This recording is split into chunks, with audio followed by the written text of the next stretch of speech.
साथ सभी रिक्वायरमेंट पूरी हो जाएगी, किसी को नहीं पूरी हो पाएगी, क्योंकि इसमें जो स्ट्रांग होगा ना वो सब पे हावी रहेगा। अगर मान लीजिए 3 स्ट्रांग है तो तीनों मिलकर खा लेंगे, बाकी 2 को नहीं मिलेगा कुछ। तो ये वाला जो कॉन्सेप्ट है ना, ये वाला कॉन्सेप्ट डिट्टो आप इस ऑब्जेक्ट पर भी अप्लाई होता है। सही, यही पूरा डिट्टो कॉन्सेप्ट आपके इस ऑब्जेक्ट पर अप्लाई होता है कि अगर इसमें T1, T2, T3 तीन थ्रेड्स हैं, मैंने इसी एग्जांपल को डॉट में कन्वर्ट किया और यहाँ पर ये जो ऑब्जेक्ट है, ये वाला ऑब्जेक्ट मैंने इसको एक पीस में कन्वर्ट किया। तो अगर इसमें जो स्ट्रांग वाला है पिपुल्स, वो बोलेगा ना कि जब तक मैं इधर काम कर रहा हूँ कोई पास में नहीं आ पाएगा, लेकिन अगर 2-3 और स्ट्रांग है तो इसमें से छीना झपटी हो जाएगी। बस किसी के पास कोई गारंटी नहीं है कितना पीस जाएगा कितना पीस नहीं जाएगा। तो इसको कैसे मेंटेन करोगे कि सबको इक्वल डिवाइड हो जाए और सब सर्टिफाइड हो जाए? तो इसको सर्टिफाइड करने के लिए हम लोग क्या कॉन्सेप्ट पढ़ने जा रहे हैं? सिंक्रोनाइजेशन। समझे कि नहीं? तो अगर मैं यहाँ पे जैसे तो T1 थ्रेड इस पे अप्लाई करने जा रहा है, तो अब T1 की टाइम आप करके 30 मिनट्स है, तो 30 मिनट तक काम करने के बाद इसको रिलीज कर देगा। इसमें एक्चुअली क्या होता है कि ऑब्जेक्ट को लॉक सिस्टम में रखा जाता है। लॉक सिस्टम, लॉक करना और लॉक को रिलीज करना। तो सर एक का काम होने और कभी भी चालू और मल्टीपल एक ही बार एक खत्म होने और दूसरा काम करेगा। हाँ, मतलब अगर जब मतलब मेरे पास सिंक्रोनाइजेशन नहीं था तो तीनों काम कर रहे थे एक ही बार में। हाँ, तो तीनों में मतलब एक कोलाइड सिचुएशन जनरेट हो जाती थी। कोलाइड सिचुएशन मतलब होता है कि ऐसा सिचुएशन जहाँ पर किसी का कोई प्रिटेंशन तो नहीं होगा था कि मैं कितनी देर में कंप्लीट कर पाऊंगा। मैं बाहर वेट कर रहा हूँ कि मेरा बंदा काम करने गया है, काम करने के बाद अभी 5 मिनट के बाद आ जाएगा, ठीक है। लेकिन अब ये बंदा गया, फंस गया यहाँ पर। अब यहाँ मैं वेट कर रहा हूँ बाहर, ये बंदा आ ही नहीं रहा। तो ऐसी सिचुएशन को मेंटेन करने के लिए क्या बनाया गया? सिंक्रोनाइजेशन। दूसरे एग्जांपल में और देखो कि जैसे मान लीजिए अब ये T1 तो फंस गया ना, और T2 भी फंस गया, T3 भी फंस गया। अननेसेसरी मतलब अननेसेसरी फंस गए ये दोनों। जैसे एक एग्जांपल और लेते हैं कि अगर दिल्ली में किसी एरिया में कहीं बम ब्लास्ट कर दिया कोई, तो आप देखोगे ना पूरे दिल्ली के एयरपोर्ट, पूरे दिल्ली के मेट्रो स्टेशन, पूरे दिल्ली के रेलवे स्टेशन सारे बंद। प्रॉब्लम कहाँ हो रही है? एक जगह। और लॉक किसको किया जा रहा है? पूरी सिटी को। तो और पीपल्स जो है वो परेशान हो गए। अब कि कोई पेशेंट है तो कोई सीरियस है तो उसका काम नहीं हो पा रहा है। तो एप्लीकेशन में भी ये सिचुएशन आती है। इस सिचुएशन को अगर हैंडल करना होगा तब फिर आपको क्या करना पड़ेगा? सिंक्रोनाइजेशन। क्या करना पड़ेगा? सिंक्रोनाइजेशन। बात समझ में आया? एग्जांपल समझ में आ गया या नहीं आया? कि भाई अगर ऐसी हमें कोलाइड सिस्टम या कोलाइड प्रॉब्लम हमारे सिस्टम एप्लीकेशन के अंदर आ रही है तो उसको मेंटेन करने के लिए मेरे को क्या करना पड़ेगा? सिंक्रोनाइजेशन। तो सिंक्रोनाइजेशन एक क्या है? अब पहले सिंक्रोनाइजेशन की हिस्ट्री जानो। सिंक्रोनाइजेशन मेरा एक क्या है? मॉडिफायर। मॉडिफायर। इस मॉडिफायर का काम केवल 2 जगह काम करने के लिए होता है, या तो ब्लॉक पे काम करता है या तो फिर किससे काम करता है? मेथड पर। ठीक है, ब्लॉक के अंदर या मेथड के अंदर, ये 2 जगह काम करता है, बाकी तीसरे जगह से कोई काम नहीं। क्लियर? तो सबसे पहले पॉइंट आपको लिखना है इसमें, लिखो पहले ये सबसे ज्यादा इंपॉर्टेंट क्वेश्चन यहाँ पर लिखो। Synchronization is a keyword applicable for method and blocks but not for a class and variable। ठीक है, तो ये 2 चीजों के लिए है, not for variable and not for block class।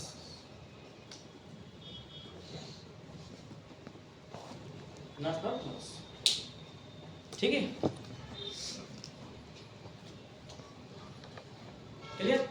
तो आप यहाँ पर सबसे पहले पॉइंट लिखो, synchronization is the keyword applicable for method and block but not for class and variables। Keyword application इधर देखो, सामने लिखा है, सामने लिखा है, मैं इसको थोड़ा सा बड़ा कर दे रहा हूँ।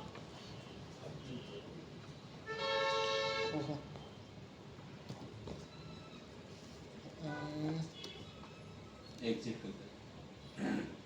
इसकी फॉन्ट की साइज में बड़ा कर लेता हूँ, कंट्रोल ए, और यहाँ से मैं कीवर्ड्स और मेथड और ब्लॉक है ना। डायरेक्ट बढ़ा दो ना।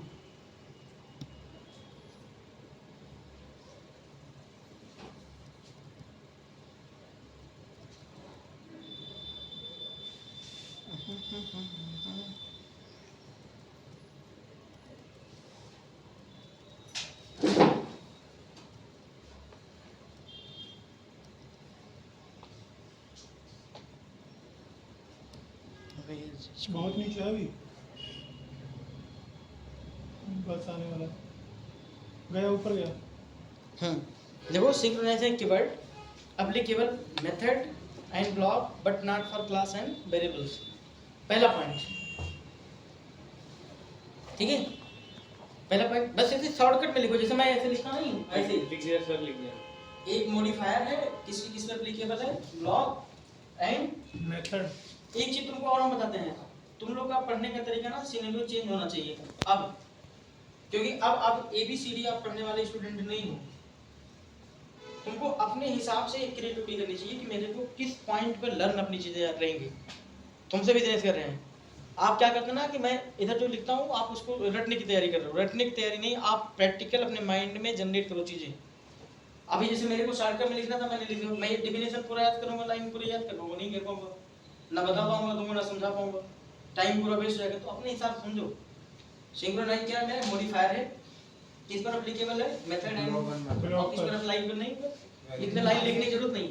नोट पर क्लास एंड वेरिएबल। ठीक है, दूसरा कह रहा है कि if method or block declare as synchronize then at time only one thread is allowed to execute that method block on the given object। मतलब अब ये यही वाली बात कह दिया है कि अगर कोई ये ब्लॉक एरिया है, इस ब्लॉक को मैंने क्या कर दिया, सिंक्रोनाइज। तो अगर T1 T2 T3 एक साथ इसमें काम करना चाहते हैं तो ये पॉसिबल नहीं। मतलब उस लाइन का मतलब यही है, अगर आप उसको हिंदी में ट्रांसलेट करोगे बस यही कंसेप्ट है उसका कि भाई अगर मेरा कोई एरिया है, उस एरिया को मैंने क्या किया, सिंक्रोनाइजेशन। तो अब ये क्या होगा, पूरे इसके अंदर जितने ऑब्जेक्ट होंगे वो क्या हो जाएंगे, ब्लॉक। तो जब ब्लॉक हो जाएंगे तो केवल एक ही ऑब्जेक्ट के लिए, एक ही थ्रेड के लिए ये इस ऑब्जेक्ट को रिलीज करेगा। अगर कोई T2 उसी टाइम पे उसको एक्सेस करना चाहे या कोई रीड करना चाहे, कोई ऑपरेशन परफॉर्म करना चाहे, तो उसको वो लॉक रिलीज करके देगा नहीं। समझे? तो इस पॉइंट को लिख लो, ये पॉइंट लिख लेना आप। इफ अ मेथड और block declare as synchronize then at a time only one thread is allowed to execute that method or block on the given object। ठीक है, if a method or block declare as synchronize then at a time only one thread is allowed to execute that method or block on the given object। ये बात clear? on the given object। अब इसका main advantage क्या है? The main advantage of synchronization keyword is we can resolve data inconsistency problem। आपसे पूछा जाएगा data inconsistency मतलब जैसे ये कहाँ पर होता है, डेटा इनकंसिस्टेंसी ये प्रॉब्लम कहाँ आती है? ये प्रॉब्लम कहाँ आती है? अगर आप किसी, पहले सपोज करिए एक बैंक वाला बंदा है, जब आपके पास अभी ऑनलाइन या वेब एप्लीकेशन अवेलेबल नहीं था, समझो पहले मैं क्या कह रहा हूँ। मैंने कहा भाई 50,000 मेरे को अकाउंट में ट्रांसफर करना है। उसी टाइम पे एक आदमी जिद करने लगा, नहीं 25,000 मेरे को एक अकाउंट में ट्रांसफर करना है, पहले मेरा करो। मैं करूँ नहीं, पहले मेरा करो। तो अब ये कहेगा कि भाई मैं एक टाइम पे एक ही ट्रांजैक्शन कर पाऊंगा, तुम करा लो दोनों में से कोई एक, लेकिन एक टाइम पे केवल मैं एक ही चीज कर पाऊंगा। तो अगर दोनों लोग एक ही टाइम पे काम करने के लिए फोर्स करने हैं, उसको मैं क्या कहता हूँ, डेटा इनकंसिस्टेंसी। ये डाटाबेस में बहुत ज्यादा अकड़ होता है। जब आप डाटाबेस पढ़ोगे डेटाबेस का बहुत इंपॉर्टेंट कॉन्सेप्ट है। इस प्रॉब्लम को रिमूव करने के लिए बहुत सारी हमारी कीज हैं, कंस्ट्रेंट्स हैं इस प्रॉब्लम को रिमूव करने के लिए। जब आप डेटाबेस ओरेकल में PL SQL पढ़ोगे उस केस में या प्रोसीजर या ट्रिगर पढ़ोगे या व्यू या टेम्पोररी या इंडेक्सिंग सिनोनिम्स ये सब जो पढ़ोगे ना उसके अंदर का एक कॉन्सेप्ट है डेटा इनकंसिस्टेंसी। मतलब जैसे आप बैंक में जब ट्रांजैक्शन करने जाते हो, आप समझो कि जैसे मैं किसी को ट्रांजैक्शन कर रहा हूँ उस टाइम पे केवल एक ही बंदे का ट्रांजैक्शन होगा, उसी टाइम पे अगर मैं किसी दूसरे को ट्रांजैक्शन करना चाहूँ तो नहीं हो पाएगा। नहीं हो पाएगा। तो ये कौन सी प्रॉब्लम है? डेटा। तो ये थ्रेड क्या कर रहा है? थ्रेड कह रहा है कि मैं एक प्रॉब्लम रिमूव करूंगा। मैं क्या करूंगा, जिस पे ट्रांजैक्शन करना है उसको मैं क्या करूंगा, सिंक्रोनाइजेशन। तो उस टाइम पे क्या होगा, एक ही ऑब्जेक्ट उसे परफॉर्म कर पाएगा ऑपरेशन।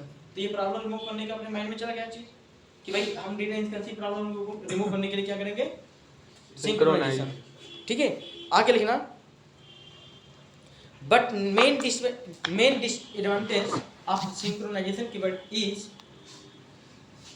मेन मतलब लिखो, but main disadvantage of synchronized keyword, but the main disadvantage of synchronized keyword is it increase, but the main disadvantage of synchronization keyword is it increase waiting time of the thread, it increase waiting time of thread and affects performance of the system, and affects performance of the system।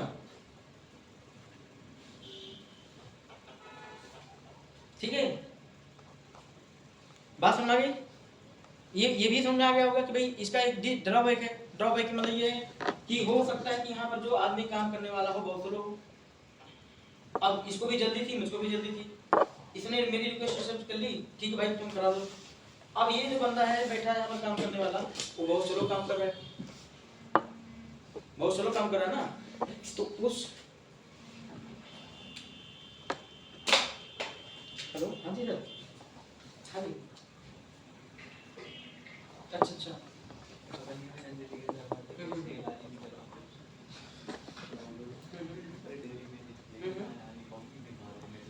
Okay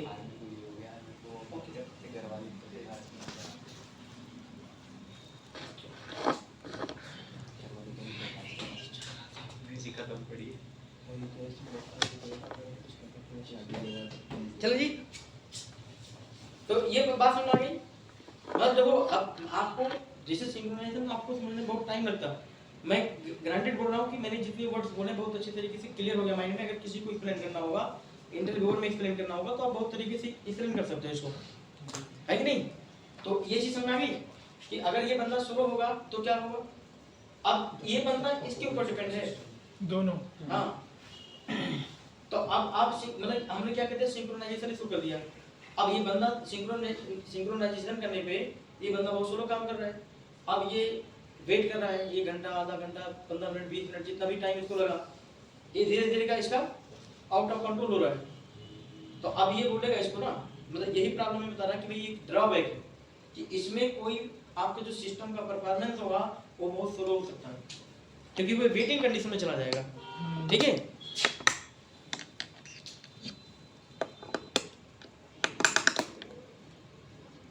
अगर आपकी कोई specific requirement नहीं है तो फिर आप synchronisation कभी मत यूज करना। अगर आपकी कोई स्पेसिफिक रिक्वायरमेंट नहीं है तो आप सिंक्रोनाइजेशन कीवर्ड यूज ही मत करो, क्योंकि वो टाइम के अकॉर्डिंग, यानी कि डेटा इनकंसिस्टेंसी वाली प्रॉब्लम में एक ड्रॉबैक है इसका। ठीक ना, अब लिखना every object in Java has a unique lock. ये पॉइंट जो बताने जा रहा हूं इंपॉर्टेंट है। Every object in Java, every object in Java has a unique lock, unique lock. हाँ, फिर आगे उसी में लिखना whenever we are using synchronized keyword, whenever we are using synchronized keyword then only lock, whenever we are using synchronized keyword then only lock concept will be come into the picture, then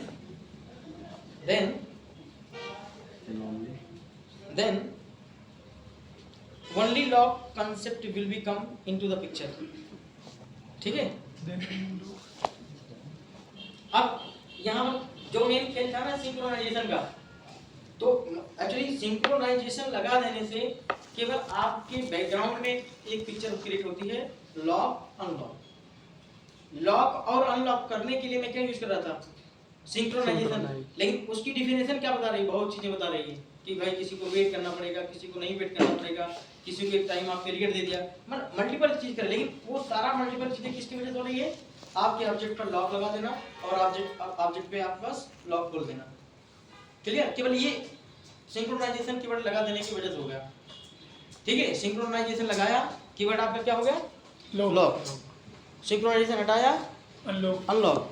और जब कोई चीज unlock रहता है तो उस पर कई लोग ऑपरेशन परफॉर्म कर सकते हैं। सर सिंक्रोनाइजेशन लगा दे, जैसे लोग हो गए तो उसको बस उसी का ही परफॉर्म, जिस बंदे को तुम अलाउ करोगे वही काम करेगा, जिसके पास की रहेगी। ठीक है ना, उसका लगाने का तरीका भी अलग होगा। आगे लिखना दूसरा point, if thread want to execute any synchronized method, if thread want to execute any synchronized method on the given object, if important points है, if a thread want to execute any synchronization method on the given object, फिर से मैं repeat कर रहा हूँ, मैं बात सुनो, उसे देखो नहीं, मैं बोल रहा हूँ तो उसको सुनो पहले। if a thread wants to execute any synchronization method on the given object, first it has to get the lock On the given object, first it has to get the lock of that object, get the lock of that object, मतलब उस object का ले लो, उस gate को सबसे पहले object को क्या करेगा, ये लॉक कर देगा। ठीक है, उस ऑब्जेक्ट को क्या कर देगा, लॉक। फिर आगे लिखना, once a thread got the lock, इसी में ही है, उसी का आगे लिखना, once a thread got the lock, once a thread got the lock of the object, lock the object, lock of that object, then it allow to execute, then it allow to execute any synchronized method on that object, on that object, on that object, on that object। ठीक है, फिर आगे लिखना, if the synchronized method execution complete, if that synchronized method execution complete, then automatically thread release the lock। यानी कहानी पूरी समझ गए तुम। Thread want execute any synchronized method on that object, if synchronized method execution complete, then automatically thread release lock। ठीक है, अब देखना इधर, इसको मैं ऐसे समझा दे रहा हूँ, आपको समझ में आ जाएगा जल्दी से। इसका इसका इसका मतलब कितने लोग समझे, सर समझ गए। बताओ क्या समझा आपने। सर जब किसी थ्रेड को एक सिंक्रोनाइज मेथड के लिए वर्क करना होता है तो उसे उस मेथड के ऑब्जेक्ट का लॉक पहले होल्ड करना पड़ता है, फिर वो उस ऑब्जेक्ट के किसी भी सिंक्रोनाइज मेथड पे वर्क कर सकता है, और जैसे ही हमारा वर्क कंप्लीट होता है थ्रेड लॉक को रिलीज। बिल्कुल एकदम एग्जैक्टली यही मीनिंग है कि मेरे पास कोई एरिया है, उस एरिया को मैंने सिंक्रोनाइज किया हुआ है, इसके अंदर जो भी ऑब्जेक्ट होगा सबसे पहले क्या होगा, ये लॉक सिस्टम में इसको पाएगा, जिस पे ऑपरेशन T1 ने अपना पूरा कंप्लीट कर चुका, तो ये क्या करेगा, इस ऑब्जेक्ट को क्या कर देगा, रिलीज। समझे कि नहीं, बस यही मीनिंग इसका था। अब आगे लिखना एक पॉइंट और, मतलब ये पॉइंट इसलिए बता रहा हूँ ना क्योंकि इसमें बहुत सारी कंट्रोवर्सी है, पूरा कॉन्सेप्ट समझने में तब जाके आपको ज़्यादा समझ में आएगा। While a thread executing any synchronize method, while a thread executing any, मतलब कह रहा है कि अगर कोई थ्रेड है और वो किसी सिंक्रोनाइज मेथड को एग्जीक्यूट कर रहा है, remaining thread are not allowed to execute any synchronize method on that object. ठीक है, लिखना while a thread execute any synchronized method the remaining thread are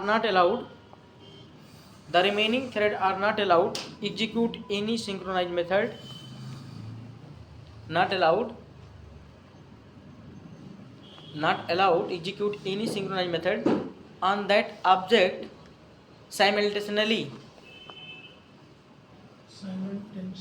मतलब एक साथ दो थ्रेड उस पर ऑपरेशन नहीं परफॉर्म कर पाएंगे, एग्जीक्यूट नहीं कर पाएंगे.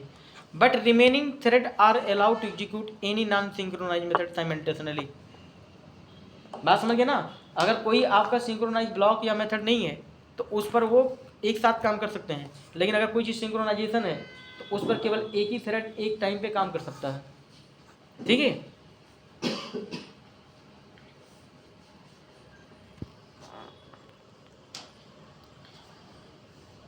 ठीक है जी, यहां तक बात क्लियर. अब आगे लिखना lock concept is implement based on object but not based on method.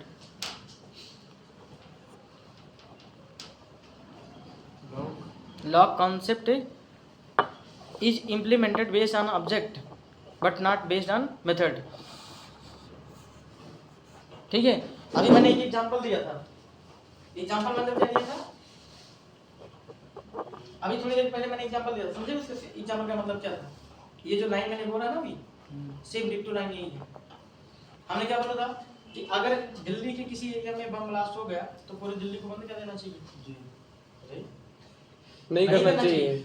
बाकी रिमेनिंग लोग अगर उसमें तो सब बैठे ना तो पेशेंट आपको परेशान हो जाएंगे ना. तो और भी चीजें की कोई नेसेसरी रहेगा वो नहीं हो पाएगा.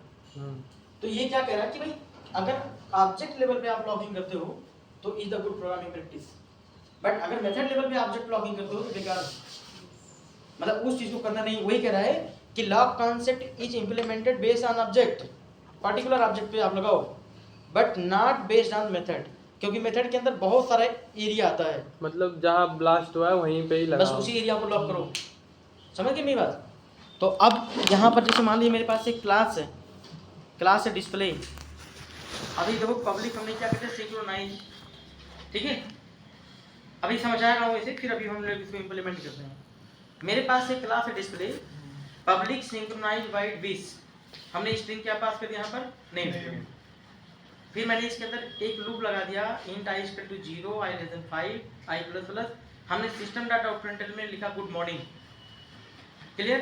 फिर एक ट्राई ब्लॉक लगाया. मैंने कहा कि एक सेकंड के बाद गुड मॉर्निंग आना चाहिए. तो जब भी आपको स्लीप मेथड यूज करना होता है तो आपको क्या करना पड़ेगा? ट्राई एंड के रखना पड़ेगा, क्योंकि इसमें इंटरप्टेड एक्सेप्शन आ सकती है. ठीक है.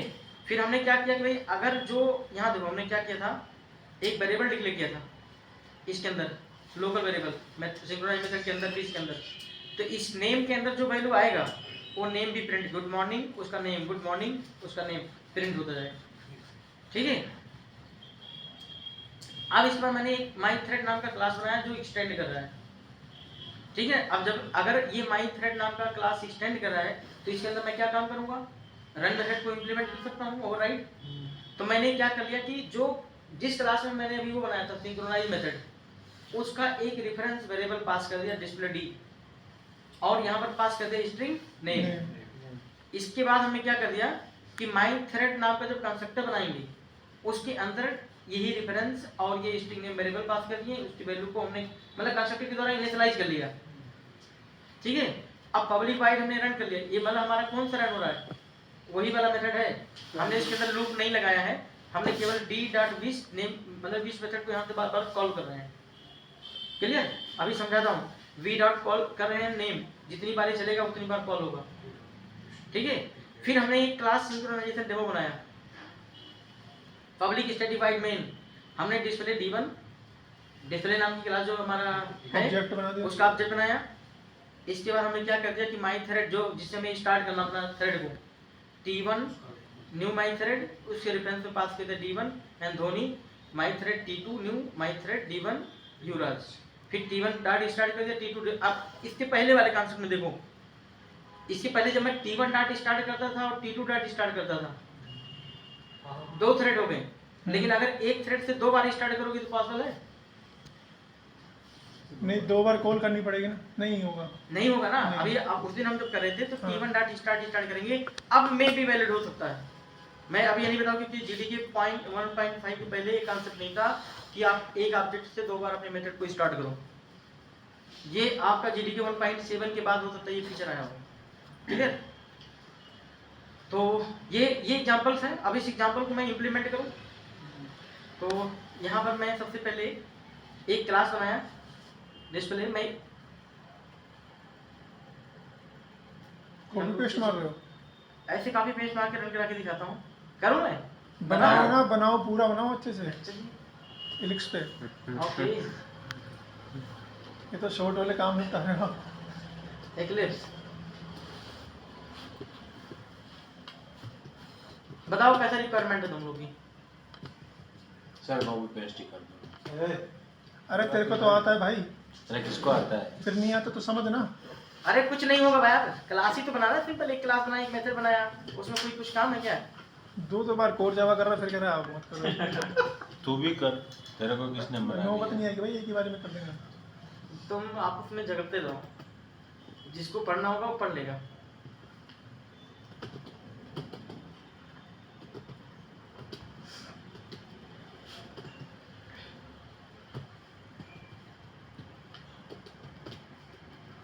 चले हम एक क्लास बनाते हैं। देखो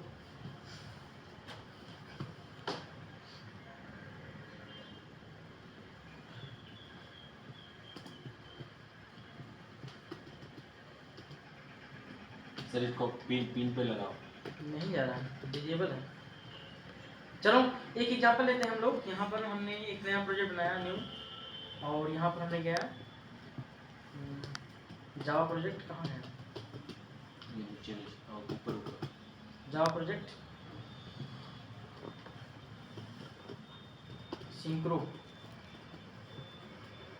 सिंक्रोनाइज। क्लियर? नेक्स्ट पे क्लिक कर दिया हमने, और नेक्स्ट पे क्लिक कर दिया। बना रहा हूँ भाई, टेंशन लेने की जरूरत नहीं है, मैं खुद बना रहा हूँ अपने हाथ से। कोई कॉपी पेस्ट नहीं है। करा कि एटलीस्ट वन लाइब्रेरी। अभी हमारा लेवल इतना नहीं पहुंचा ना, तभी बोल रहा हूँ।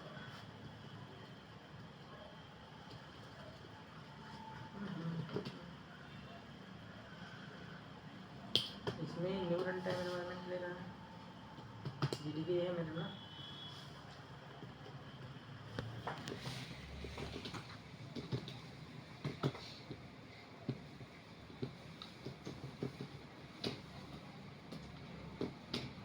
सर सेटिंग करनी पड़ती है अंदर अपने पे। अरे नहीं, सेटिंग नहीं करनी है एक्चुअली। मैं सर कैंसिल करके फिर से करो। फाइल पे जाएंगे, न्यू पे जाएंगे, प्रोजेक्ट पे जाएंगे। अदर पे जाओ। प्रोजेक्ट एक्चुअली वो जेपीई प्रोजेक्ट था ना, गलत हमने सेलेक्ट कर लिया था, इसकी वजह से। हाँ भाई। Synchro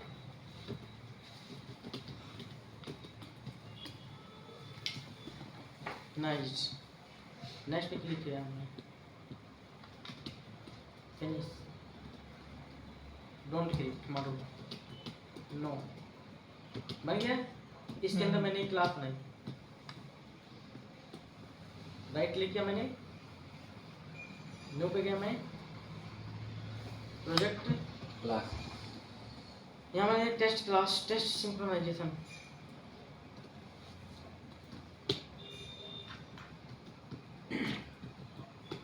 test synchronization public static void में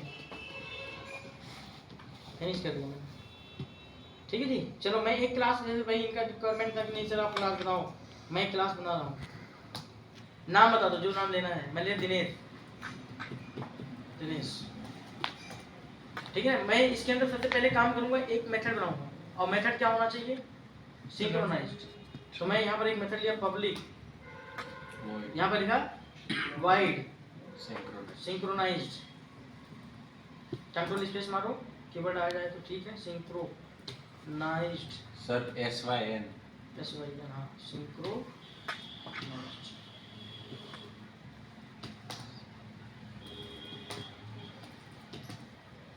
सिंक्रोनाइज्ड इंपोर्ट करना पड़ेगा। इंपोर्ट नहीं करना पड़ेगा। सिंक्रोनाइज्ड की स्पेलिंग क्या है? SYNCHRO सही है सर सी हेड। तो फिर अच्छा चलो ठीक है। सिंक्रोनाइज्ड वाइड मैंने क्या कर, सॉरी किस नाम से दे दिया मैंने?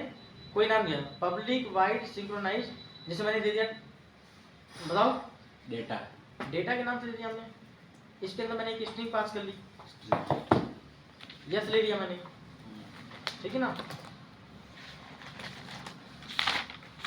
एस स्मॉल आएगा ना, वाइड इसके साथ नहीं है, वही नहीं ले रहा अभी तो स्पेलिंग सही है मेरी। डेटा में से मांग रहा था जी। तो एस स्मॉल क्यों मांग रहा है? स्मॉल लेटर में।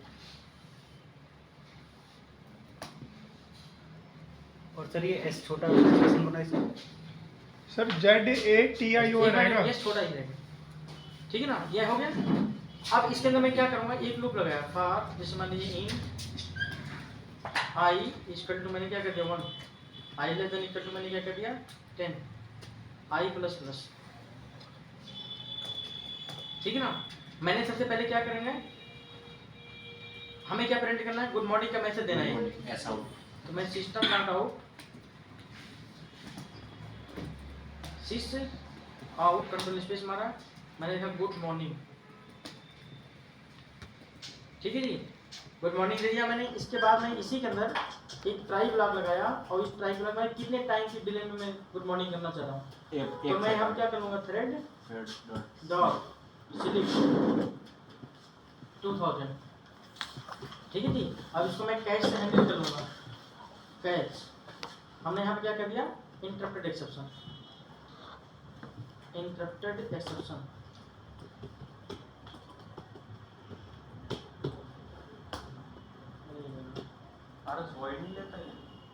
लेना बाद में लेना पड़ेगा स्टार्टिंग में। इंटरप्टेड एक्सेप्शन मैंने यहाँ पे ई दे दिया, और इसके बॉडी को बड़ी छोड़ दिया, इसमें कुछ प्रिंट नहीं किया। आप प्रिंट करना चाहो प्रिंट कर सकते हो, कोई एरर आएगा तो वो यहाँ पर कर सकता है।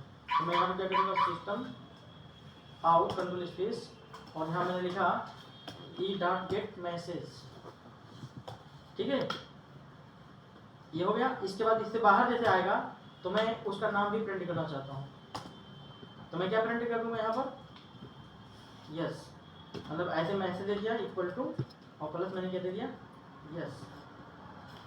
भाई यही क्लास बनाना था, इतने क्लास बनाने आता सब लोग को, यस सर। यहाँ तक किसी को कोई दिक्कत है नहीं। नहीं ना। अब यहाँ पर एक मेथड बनाया मैंने डेटा के नाम से, क्या किस नाम से बनाया, डेटा के नाम से तो इस डेटा के अंदर मेरा क्या हो रहा है, स्ट्रिंग। एक मैंने डेटा के अंदर एक नेम लेके आ रहा हूँ, या यहाँ पर ले लो एस एन, समझ में आया कि हाँ कोई स्टूडेंट का नेम है, मैंने यहाँ पर एस एन प्रिंट कर लिया, ठीक है। अब हमने क्या किया, एक दूसरी क्लास बनाई, क्लास मैंने ले लिया, बताओ कोई नाम, डेमो ले लें, क्लास डेमो।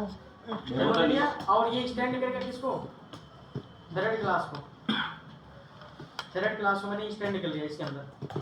अब मेरा कॉन्सेप्ट क्या होना चाहिए, मेरा कॉन्सेप्ट होना चाहिए कि भाई मैं जो ऊपर वाला जिस क्लास में सिंक्रोनाइज मेथड है उसका रेफरेंस वेरिएबल इधर पास करूँ, उसका रेफरेंस वेरिएबल पास करने के लिए मैं क्या करूँगा, उस क्लास का नाम दिनेश, और यहाँ मैंने एक वेरिएबल लिया डी, और इसके अंदर मैंने क्या दे दिया, स्ट्रिंग एक ले लिया नेम यहाँ पर, और मैं इसी क्लास का कंस्ट्रक्टर बनाऊंगा, किस क्लास का, डेमो का। तो डेमो का कंस्ट्रक्टर मैं बनाया यहाँ पर, इसके अंदर कितने पैरामीटर पास करेंगे, दो, एक पैरामीटर आपका मैंने यहाँ पे दे दिया, एक तो लेंगे डेमो डी, कामा हमने यहाँ पर क्या ले लिया, स्ट्रिंग नेम। Name, clear. अब इसको मैं असाइन कर लूंगा दिस के थ्रू, this dot demo equal to, मैंने डी कर लिया, और दिस डॉट क्या कर लेंगे, नेम इक्वल टू, मैंने क्या कर लिया, नेम।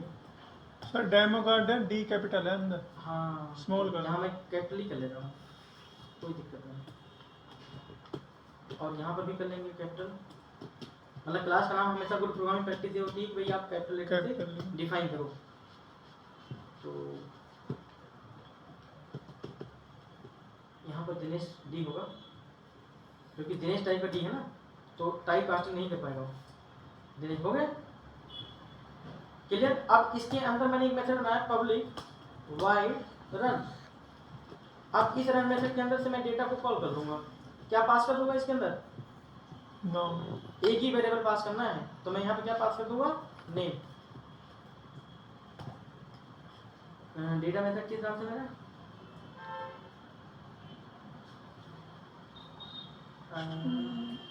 अब ऑब्जेक्ट हमें करना पड़ेगा डी डॉट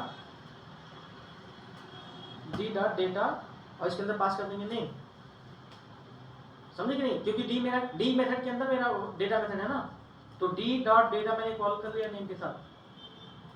अभी समझ में नहीं आया होगा, नहीं समझ में आया?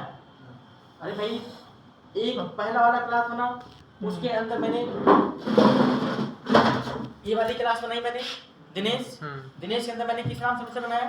Synchronise method. अब है सिंक्रोनाइज मेथड का नाम पूछ रहा हूँ, मेथड का नाम पूछूंगा तो मेथड का नाम बताना है, डेटा जब उसका कीवर्ड पूछूंगा कीवर्ड का नाम बताना, जो पूछूं वो पहले सुनो देन रिप्लाई करो, बोलना कुछ भी नहीं है। मेथड का नाम क्या है? डेटा। कितने पैरामीटर हैं? 2 1 कितनी बार लूप चलेगा हमारा? 10 के बराबर। पहले मैसेज प्रिंट गुड मॉर्निंग, फिर हमने 2 सेकंड का डिले लगा दिया। अब इसके बाद फिर नीचे हमने क्या करेंगे, गुड मॉर्निंग के बाद उसका नाम। अब यहाँ पे देखना ये एक क्लास की बात हो गई, जैसे हम नॉर्मली एक क्लास के अंदर एक मेथड बनाया, उसके अंदर लूप लगा लिया, कुछ भी कर लिया, सेम डिटो ऊपर वाला कॉन्सेप्ट हमारे दिनेश नाम से मैंने एक क्लास बनाई उसके अंदर कर लिया। हमने एक क्लास बनाई डेमो के अंदर मैंने एक्सटेंड क्या कर रहा हूँ, थ्रेड क्लास। और थ्रेड क्लास अगर मैं कर रहा हूँ तो इस क्लास के अंदर मैंने किसका रेफरेंस पास किया है? पहले वाले क्लास का, यानी कि इस डी वाले के थ्रू आप ऊपर वाले क्लास की मेथड को, ऑब्जेक्ट को, वेरिएबल को, जो चीज चाहो वो कॉल कर सकते हो। क्लियर? तो हमने यहाँ पर बनाया डी, एक वेरिएबल लिया स्ट्रिंग नेम, इसका कंस्ट्रक्टर डेमो नाम का जो बना है वो कितने पैरामीटराइज कंस्ट्रक्टर है? नॉन पैरामीटराइज पैरामीटराइज कंस्ट्रक्टर है। इसके अंदर कितने पैरामीटर हैं? 2। एक आपके क्लास का टाइप का है और दूसरा क्या है? String type. तो मैं एक में तो तुम्हारे क्लास का रेफरेंस पास करूंगा और दूसरे में क्या पास करूंगा? कोई नेम, समझे कि नहीं, कोई नेम पास करूंगा। तो हमने क्या कर लिया, एक मेथड बनाया, मतलब जो इसके अंदर तुम पास करोगे वो तुरंत इसमें इनिशियलाइज कर जाएगा। तो हमने क्या किया, यहाँ पर एक रन को राइट कर लिया। ये कौन सा मेथड है? थ्रेड, क्योंकि डेमो किसको एक्सटेंड किया है? थ्रेड को। तो थ्रेड को एक्सटेंड जब किया है तो डेमो के अंदर पब्लिक वाइड रन मेथड को आप इंप्लीमेंट कर सकते हो। हमने कहा जब इसके अंदर मेथड चले तो डी डॉट डी जो रेफरेंस मैंने बनाया था दिनेश वाले क्लास का, उस क्लास के रेफरेंस के थ्रू ऊपर वाले मेथड को कॉल कर लूँ, तो उतनी बार जितनी बार रन चलेगा उतनी बार वो कॉल करेगा। तो हमने डी डॉट डेटा उसके अंदर क्या पास कर दिया, क्योंकि ऊपर वाले मेथड में कितने पैरामीटर थे? एक ही वैल्यू लेके जाएंगे ना हम। लेकिन अब इससे बाहर आते हैं, इससे बाहर आते हैं हम अपने मेन क्लास के अंदर। यहाँ पर मैं क्या कर दिया कि मैं सबसे पहले क्या बनाऊंगा, दिनेश क्लास का ऑब्जेक्ट बनाऊंगा। क्यों बनाना पड़ेगा? क्योंकि एक रेफरेंस पास करना है डेमो में ना दिनेश का।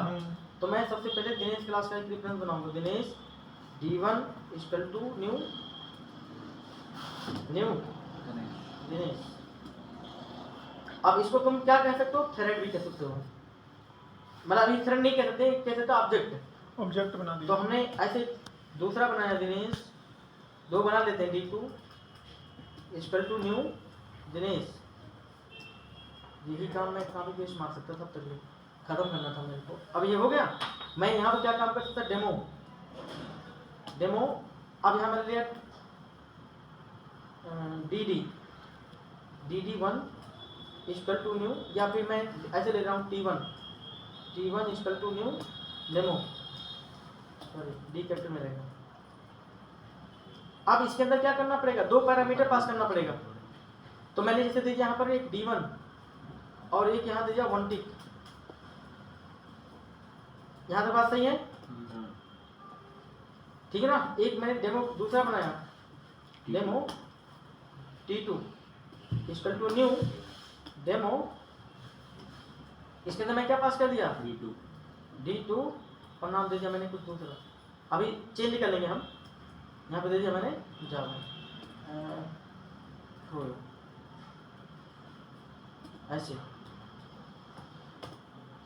ठीक है ना? अब अगर मैं t1 डॉट स्टार्ट करता हूँ, t1 डॉट स्टार्ट, क्लियर, और t2 डॉट स्टार्ट करता हूँ,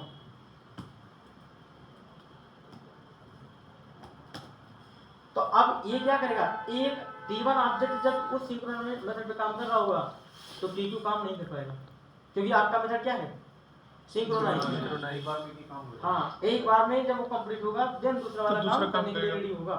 इसीलिए मैंने सिंक्रोनाइज बनाया उसको, क्योंकि अब पब्लिक तो दो T1 डॉट जब स्टार्ट करोगे तो अपनी एक्टिविटी सर, चलाएगा। अगर दोनों लिख दिए तो कोई रन नहीं करेगा। अभी पहले समझो, T1 डॉट स्टार्ट करेगा, सबसे पहले क्या काम करेगा, अपनी लो लेवल एक्टिविटी परफॉर्म करेगा, आपके थ्रेड को रजिस्टर्ड करेगा और रन मेथड को चलाएगा। जैसे रन मेथड को चलाने गया पहली बार तो उसने क्या किया, एक डेटा नाम के मेथड को कॉल किया, बट डेटा मेथड क्या है, तो अगर उस मेथड पे T1 काम कर रहा होगा, थ्रेड 1 T1, तो T2 उस टाइम पे काम कर पाएगा नहीं। ये यही कॉन्सेप्ट है सिंक्रोनाइजेशन का। क्या कॉन्सेप्ट है, ये कॉन्सेप्ट है किसका, सिंक्रोनाइजेशन का। लेकिन जब T2 उस मेथड को कॉल कर ले रहा होगा तो T1 नहीं काम करेगा। T1 काम नहीं करेगा। यही काम है किसका, सिंक्रोनाइजेशन का। समझ में आई बात? यही कॉन्सेप्ट तुम्हारा यहाँ पर भी था, यही पूरा डिट्टो कॉन्सेप्ट था। इस चीज को ऐसे करो चाहे वैसे करो, कॉपी पेस्ट में कर लिया होता तब भी चलता, नहीं चलता तो हमारा ठीक है। चले अब रन कराएं। तो मैं इन दोनों में पहले एक D1 का ऑब्जेक्ट पास करता हूँ और एक मैंने फ्रो दिया और T2 मैंने इसे स्टार्ट किया। चलो रन करा के देखते हैं। रन पे गया, जावा एप्लीकेशन। गुड मॉर्निंग वंटी, गुड मॉर्निंग वंटी। अब जब तक ले T1 उसको चला रहा होगा तब तक T2 इस ऑब्जेक्ट पे काम कर ही नहीं सकता, यानी कि D1 पे उस D2 नहीं, जब इसे कंप्लीट कर लेगा कंप्लीट करने के बाद फिर चलेगा T2। तब T2 चलेगा, तब उसको चांस देगा तुम चलाओ। सर ये रुकेगा कैसे, मैं बोला आ गया, वो 10 दे रखा है ना, 4 2। 10 टाइम दिया था ना मैंने, समझ में आएगा? 10 बार फ्रॉम। हाँ जी, समझ गए। Good morning. पक्का? इसको अब नोट कर लो, इस एग्जांपल को नोट कर लो, इसमें तुम्हारा नाम है, तुमको ज्यादा समझ में आएगा, ठीक है? तो ऊपर करना। तो फिर हमको समझ में नोट कर लो पहले।